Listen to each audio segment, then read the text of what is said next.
Mesdames et messieurs, auditeurs et curieux du monde qui nous entoure, l'heure est d'une gravité rarement atteinte. La tension déjà palpable depuis des mois a atteint ces dernières semaines un niveau absolument sans précédent et particulièrement alarmant entre les deux principales puissances nucléaires mondiales, les États-Unis d'Amérique et la Fédération de Russie. Une rhétorique que l'on pensait reléguée aux annales de la guerre froide, celle de l'armement nucléaire, a fait un retour fracassant et inattendu sur le devant de la scène internationale. Comment, en cette période de profonde incertitude, en sommes-nous arrivés à ce point critique où le spectre, autrefois lointain, d'une confrontation directe plane à nouveau, menaçant de troubler la quiétude de nos vies et la stabilité de l'ordre mondial? Dans un instant, nous allons décortiquer avec la plus grande précision les événements précis et les déclarations retentissantes qui ont mené à cette escalade alarmante et ce que cela signifie concrètement et sans filtre pour vous, où que vous soyez sur cette planète. Cette spirale de tensions géopolitiques, dont les échos résonnent dans toutes les capitales, ne se limite absolument pas aux couloirs feutrés des chancelleries diplomatiques ni aux salles de commandement militaire. Non, elle a des répercussions bien plus tangibles, bien plus directes sur votre quotidien, celui de vos proches et l'avenir même de vos communautés. La stabilité économique mondiale, un édifice déjà fragile, est ébranlée dans ses fondations mêmes, menaçant directement la valeur de vos investissements, l'équilibre de vos portefeuilles d'actions et l'épargne que vous avez si durement constituée au fil des ans.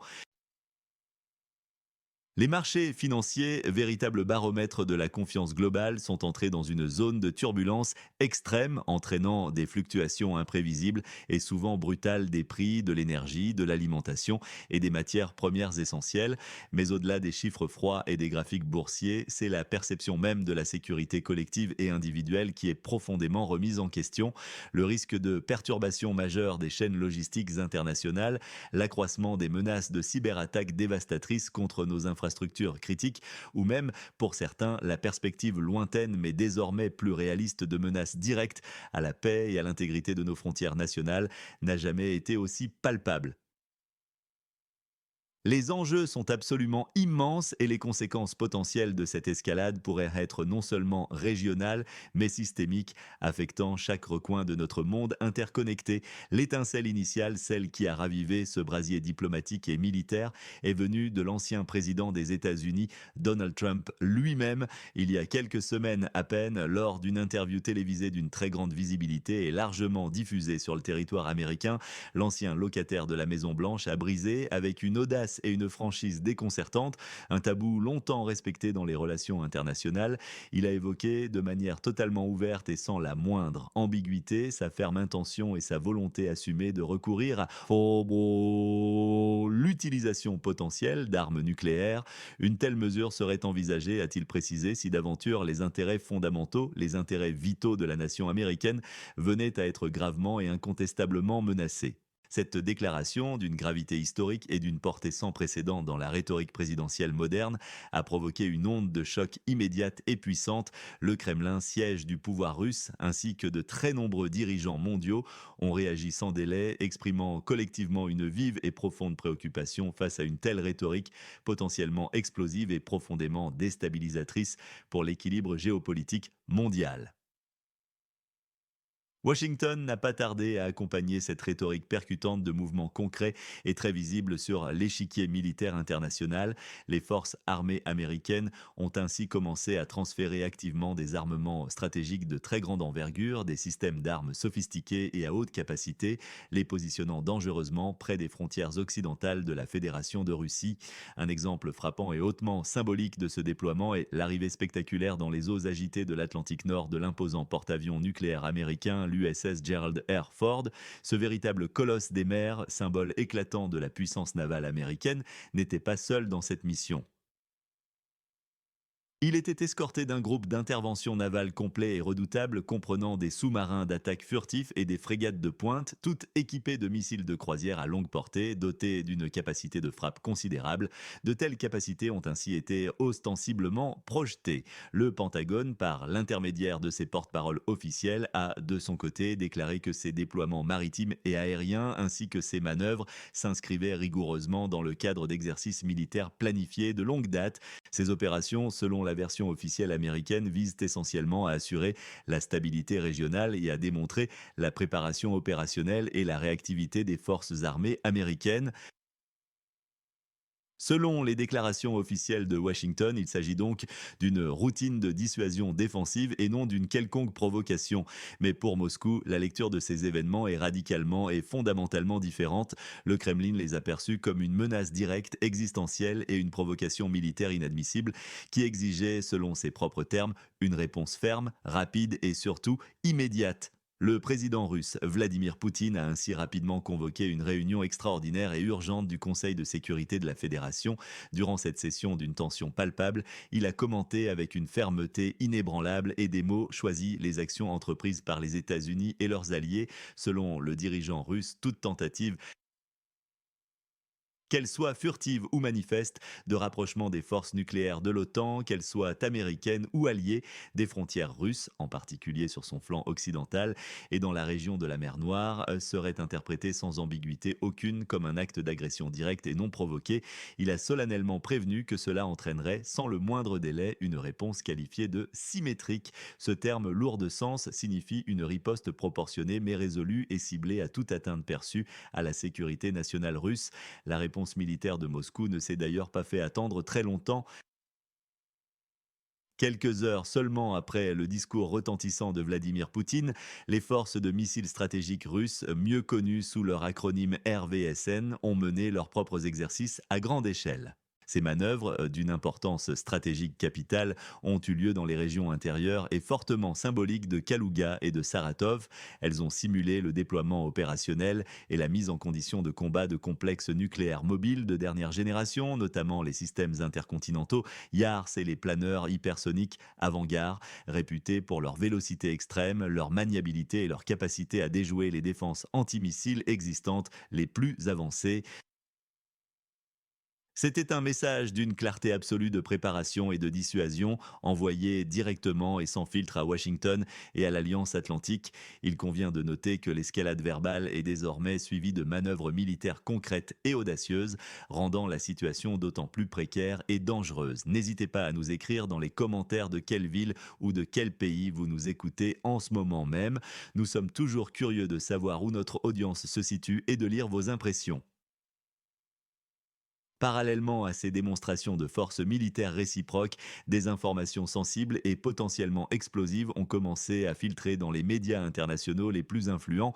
Ces fuites, bien que non confirmées officiellement par les instances gouvernementales à l'heure actuelle, ni corroborées par des sources indépendantes à l'Airtime, indiquent avec insistance que l'administration de la Maison-Blanche envisagerait sérieusement des scénarios de confrontation militaire directe et à grande échelle avec la Fédération de Russie.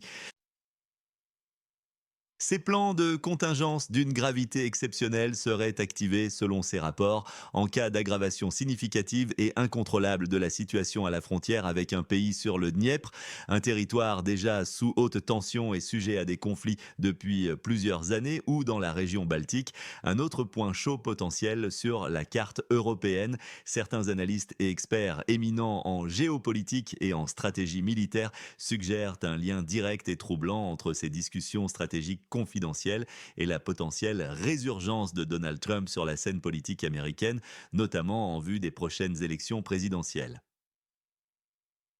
Ils estiment que son retour au pouvoir pourrait non seulement exacerber les tensions existantes entre les blocs, mais aussi conduire de manière radicale à un abandon pur et simple des canaux diplomatiques traditionnels au profit d'une posture beaucoup plus agressive, unilatérale et potentiellement imprévisible. Il est d'ailleurs pertinent de rappeler, pour bien comprendre cette dynamique, qu'en 2020 déjà, Donald Trump avait abordé publiquement et sans détour la possibilité de déployer des ogives nucléaires en Europe de l'Est. Il n'avait pas non plus exclu à cette époque des frappes préventives et ciblées contre des objectifs russes si les intérêts vitaux ou les alliés de l'OTAN venaient à être gravement menacés. Cette posture, qui n'a pas varié, suggère une continuité frappante dans la pensée stratégique de l'ancien président, laissant entrevoir des décisions audacieuses si elle était à nouveau mise en œuvre. La confrontation des récits, des interprétations et des intentions est au cœur même de cette crise de confiance internationale. D'un côté, comme nous l'avons souligné à plusieurs reprises, le Pentagone insiste avec force sur la nature strictement défensive et stabilisatrice de ces exercices militaires, les présentant comme des opérations de routine visant à maintenir l'ordre et la sécurité. De l'autre, Moscou les qualifie ouvertement de menaces existentielles, de provocations intolérables et d'actes d'agression caractérisés cherchant à déstabiliser sa sphère d'influence. Les chaînes de télévision d'État russes, principaux vecteurs d'information et de propagande au sein de la fédération, ont d'ailleurs pleinement adopté une rhétorique de mobilisation nationale et de confrontation. Elles diffusent sans relâche, à un rythme soutenu, des reportages alarmistes et anxiogènes sur la prétendue menace militaire que représentent les États-Unis et leurs alliés occidentaux, présentant l'Occident comme un agresseur implacable et sans scrupules. Ces émissions ont inclus des débats houleux et très suivis avec des experts militaires et des stratèges reconnus dont certains ont ouvertement discuté à l'antenne des scénarios de frappe nucléaire potentielle sur les principales capitales occidentales. Des villes emblématiques comme Washington, New York et Londres ont été nommément citées comme des cibles envisageables en cas de conflit généralisé. Cette campagne médiatique interne vise clairement à préparer l'opinion publique russe, à la fois psychologiquement et moralement, à l'éventualité d'un conflit de très grande envergure.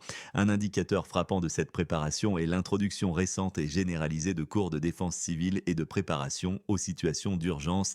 Ces leçons, d'une importance capitale pour la résilience nationale, ont commencé à être dispensées dans les écoles de certaines régions de Russie, formant la jeunesse à la résilience et à la survie face à une guerre potentielle, un signal fort d'une mobilisation profonde de l'esprit public et de la société. Pour ne manquer aucune de nos analyses approfondies et de nos mises à jour en temps réel sur cette situation géopolitique en constante évolution, nous vous invitons instamment à vous abonner à notre chaîne et à activer les notifications. Votre vigilance est notre mission. Les alliés européens des États-Unis n'ont pas tardé à réagir à cette montée d'adrénaline géopolitique, démontrant une solidarité et une détermination sans faille. Le Royaume-Uni a notamment pris des mesures significatives pour renforcer sa posture de dissuasion nucléaire. Londres a activé son groupe de sous-marins nucléaires, des plateformes furtives et puissantes, les positionnant stratégiquement en mer du Nord, une zone d'importance capitale pour la sécurité européenne et le contrôle des voies maritimes. De son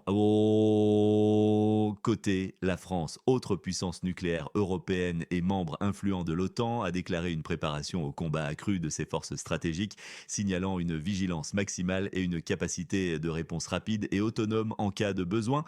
Même l'Allemagne, un pays traditionnellement attaché à des politiques pacifistes et à la retenue militaire depuis les traumatismes de la Seconde Guerre mondiale, a officiellement apporté son soutien clair et net aux actions des États-Unis. Berlin, par la voix de ses dirigeants, a qualifié le comportement de la Russie d'inacceptable et de profondément provocateur, marquant une rupture notable avec une certaine prudence diplomatique passée et affichant une position ferme, unifiée et alignée sur Washington. L'OTAN, l'alliance transatlantique dont la raison d'être fondamentale est la défense collective de ses membres, a également renforcé de manière très visible sa présence militaire sur son flanc oriental, celui qui borde directement la Fédération de Russie. Des forces terrestres et aériennes supplémentaires ainsi que des moyens de reconnaissance de pointe ont été déployés en Pologne, en Lettonie et en Lituanie, consolidant ainsi la défense de ses membres les plus exposés face à ce qu'elle perçoit comme une agressivité croissante et imprévisible de la Fédération de Russie. Cette coordination alliée vise à envoyer un message de détermination unie, de cohésion et de capacité de dissuasion face à toute tentative de déstabilisation. Les répercussions de cette escalade tendue ne se sont absolument pas limitées au seul domaine militaire et diplomatique. Elles ont eu des effets directs et spectaculaires sur l'économie mondiale. Les marchés économiques mondiaux ont réagi de manière brutalement négative, témoignant de l'extrême nervosité et de la profonde inquiétude des investisseurs internationaux. On a assisté à une chute significative et généralisée des principaux indices boursiers à travers le globe, de New York à Tokyo en passant par Londres et Paris. Cette dégringolade a ébranlé la confiance des acteurs économiques et menace directement la valeur des portefeuilles d'actions et des fonds de pension de millions de citoyens à travers le monde. La valeur du dollar américain, monnaie de référence mondiale et valeur refuge par excellence en temps de crise, a elle aussi été profondément secouée, montrant des signes de vulnérabilité inédite face à l'incertitude géopolitique. Parallèlement et de manière logique, les prix de l'or, valeur refuge historique et ultime en période de turbulence, et ceux du pétrole brut, matière première stratégique dont dépendent intimement les économies mondiales pour leur fonctionnement quotidien, ont grimpé en flèche, atteignant parfois des sommets inattendus. Ces mouvements financiers, désordonnés et rapides, reflètent une anxiété profonde et la peur palpable d'un conflit majeur à l'échelle planétaire, un véritable cataclysme potentiel. Oh, les investisseurs craignent ouvertement une répétition, mais cette fois-ci amplifiée de manière exponentielle du scénario de la crise des missiles de Cuba de 1962. Cependant, à la différence fondamentale de cette époque révolue, les conséquences potentielles aujourd'hui pourraient être bien plus catastrophiques, inimaginables même compte tenu des technologies militaires modernes, des armements hypersoniques et des arsenaux nucléaires surpuissants dont disposent désormais les nations impliquées. Ce sentiment d'urgence se traduit concrètement et douloureusement pour vous, auditeurs, dans votre vie de tous les jours. Votre épargne pourrait être impactée par la volatilité extrême des marchés, voyant sa valeur s'éroder. Le coût de l'énergie pourrait continuer de grimper de manière significative, rendant votre budget familial de plus en plus serré et la stabilité de l'approvisionnement en biens essentiels, des produits alimentaires de base aux composants électroniques complexes, pourrait être gravement mise à l'épreuve par d'éventuelles perturbations majeures des chaînes logistiques mondiales. Nous avions promis de revenir en détail sur les origines complexes de cette crise et sur la manière dont les événements se sont enchaînés. Comme nous l'avons détaillé au cours de cette émission, les propos percutants de l'ancien président Trump, conjugués aux mouvements militaires rapides et audacieux des deux camps, ont clairement ravivé les tensions à un niveau critique. Cette situation, une fois de plus, vient nous rappeler avec force la fragilité inhérente et la nature précaire de la paix internationale, un équilibre délicat que nous tenons souvent pour acquis. Des consultations d'urgence et de la plus haute importance sont actuellement en cours au siège de l'Organisation des Nations Unies, situé à New York, véritable épicentre de la diplomatie mondiale. Le secrétaire général de l'ONU, Antonio Guterres, a lancé un appel vibrant, solennel et répété aux deux parties. Il les a exhortés avec la plus grande insistance et la plus vive préoccupation à faire preuve de retenue immédiate, à désamorcer la situation par le dialogue constructif et à reprendre les négociations diplomatiques sans le moindre délai avant qu'il ne soit trop tard. Cependant, et c'est là le point le plus préoccupant et le plus décourageant de la situation actuelle, ni Washington ni Moscou ne semblent montrer une réelle, concrète et tangible volonté de désescalade pour l'instant. Au contraire, la rhétorique officielle et les déclarations publiques se durcissent chaque jour un peu plus, les ultimatums se multiplient et les positions des deux capitales semblent s'être malheureusement cristallisées, rendant toute sortie de crise particulièrement complexe, dangereuse et périlleuse. Cette situation de blocage a également suscité une réaction citoyenne significative et mondiale. Des manifestations anti-guerre massives et spontanées ont éclaté dans plusieurs grandes villes mondiales, de New York à Moscou en passant par Berlin et Paris. Des milliers et des dizaines de milliers de personnes sont descendues dans la rue portant des banderoles et scandant des messages clairs et unis, un appel urgent et désespéré à la paix, à la fin des hostilités potentielles et au retour sans délai à la table des négociations diplomatiques avant que l'irréparable ne se produise et ne consume notre avenir. C'est une clameur mondiale qui s'élève pour conjurer le destin. Nous avons examiné en détail les impacts économiques directs de cette crise. Il est clair que la menace d'une crise de grande ampleur, aux ramifications imprévisibles, pèse lourdement non seulement sur l'économie mondiale dans son ensemble, mais aussi et surtout sur le portefeuille et la sécurité financière de chaque individu. La situation est grave et ses ramifications sont universelles, nous touchant tous. Alors, que faut-il absolument surveiller dans les jours et les semaines à venir pour anticiper les évolutions de cette crise? Premièrement, suivez attentivement les développements des consultations d'urgence à l'ONU. Toute percée diplomatique, aussi minime soit-elle, ou au contraire un enlisement persistant des pourparlers, sera un indicateur crucial de la direction que prend cette crise. Deuxièmement, restez attentif aux mouvements militaires des grandes puissances, de nouveaux déploiements d'armements stratégiques ou, à l'inverse, des retraits significatifs pourraient signaler une évolution majeure de la situation sur le terrain. Faut enfin observer avec la plus grande vigilance les réactions des marchés financiers. Une volatilité persistante ou, espérons-le, une stabilisation soudaine des cours donneront le pouls de la confiance mondiale. Ces trois fronts, diplomatiques, militaires, économiques, seront les baromètres essentiels de l'avenir immédiat. La situation reste à cette heure extrêmement volatile et incertaine. Nous vous tiendrons informés en continu de chaque évolution, de chaque fait avéré. N'oubliez pas de commenter où vous nous écoutez et de nous faire part de vos réflexions sur cette situation critique. Et bien sûr, de vous abonner à notre chaîne pour ne manquer aucune de nos prochaines analyses cruciales et mises à jour en direct. Restez connectés et soyez prudents.